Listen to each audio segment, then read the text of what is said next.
ลับเที่ยวเดียวงามเขาขอห้ามดัดไม้ให้ตรงจากไม้ป่าเขาขาดบทเป็นผงสูดดมปรุงแต่งดินประสิวดินประสิวดินดำดินประสิวอัดไม้ผิวเป็นชัดนวลบังไฟ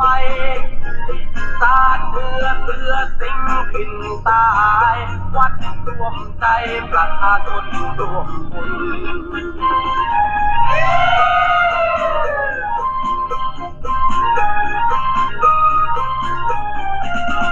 เสียงดนตรีปีกองพายักร้องรำรายสายเอวเสียงพิมพ์แคนดงท่องปีระบงมงมงเสียงบทเพลงผู้ร้องลีลาทำนองเติมบุญเติมบุญบุญบังไฟขึ้นฟ้าสนุกลีลาเติมบุญบังไฟโอ้โอ้โอ้โอ้โอ้โอ้โอ้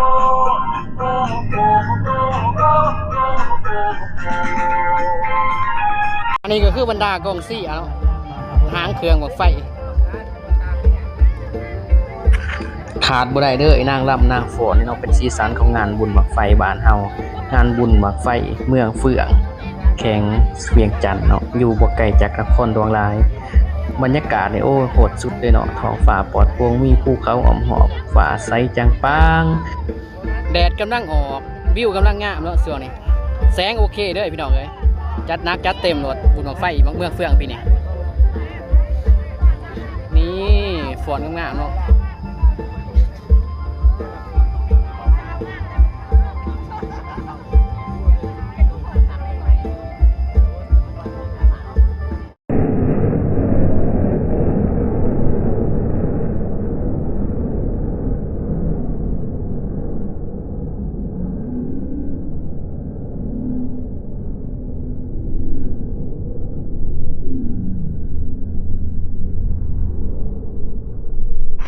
บรรดาขายบรรดาสร้างบรรดาทีมงานก็กำลังกาเกียมเนาะวางไฟเพื่อให้มีความพร้อมในการจับขึ้นจูดเนาะมีทั้งจูดถวายแล้วก็มีการจูดแข่งขันไปนี่หรือว่า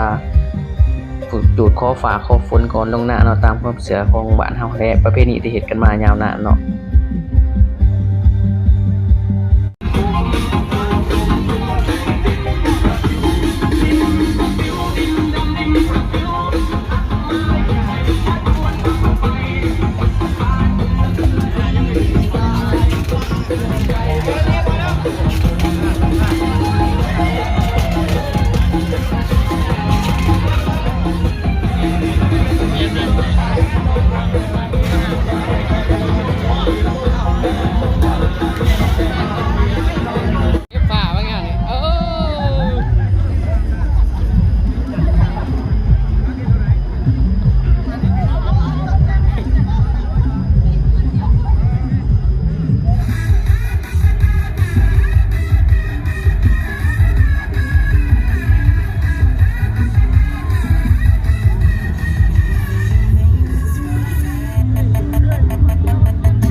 บันเทิงคณะผู้ชมน้อยคอยอ้อมก่อนเดี๋ยวนี้จะทำการโจทย์บังไฟ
ตอนนี้ทางทีมงานหัวหน้าบังไฟเนาะกำลังสิเอาบังไฟขึ้นฐานหรือว่าเอาบังไฟขึ้นขาเนาะซึ่งเป็นบังไฟหลานเนาะขนาดใหญ่ที่สุดในงานมื้อนี้เนาะก็มีหลายบังอยู่ในการติดตั้งนี่ก็ค่อนข้างใช้เวลานี่เนาะแล้วก็ใช้ให้งานคนหลายเพราะว่าเป็นบังไฟที่น้ำหนักหลายแล้วก็มีความยาวหางนี่ยาวเนาะยาวแห้ง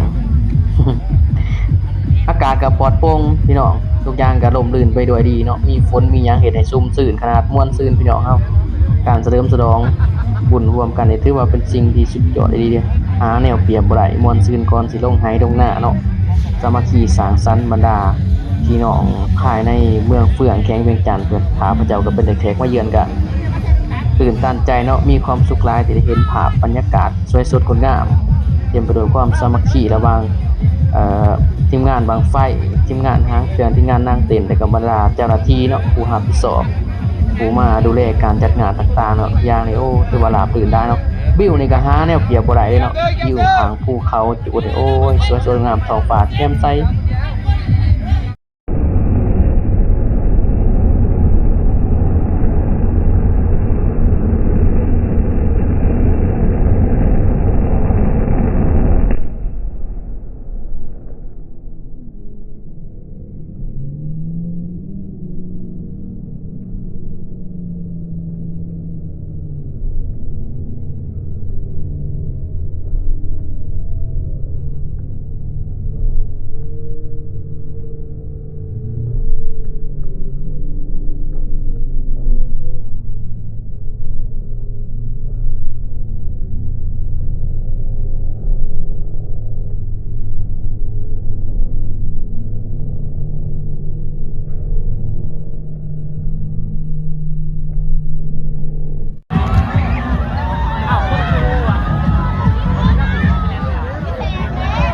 เป็นยังดิ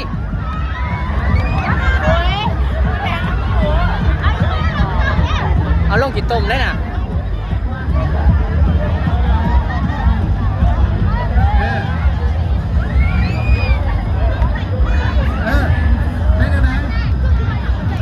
ลงกี่ต้มไหนลงกี่ต้มไหนบังไฟแตกลงกี่ต้มไหน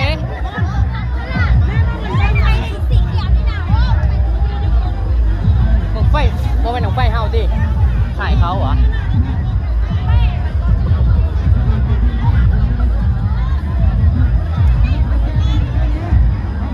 โอ้ยบังไฟร้านแตกแค่นี้โม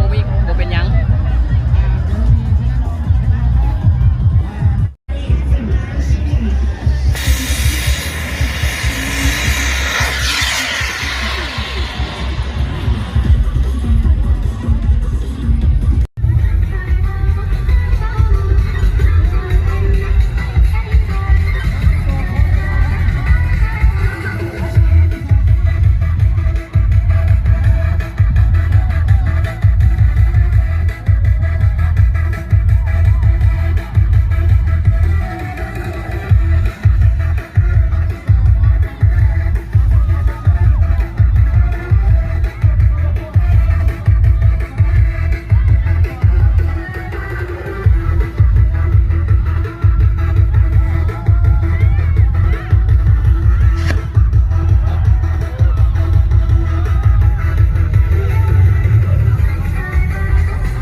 ไผ่ลำเขียวเดียวงามเขาขอห้ามตัดไม้ให้ตรง จากไม้ป่าเขาขาดหมดเป็นผงสูดลงปรุงแต่งดินประสิวดินประสิวดินดำดินประสิวอัดไม้กิวเป็นชัดกวนบังไฟสาดเบื่อสิ่งขินตายวัดรวมใจประชาชนรวมบุญ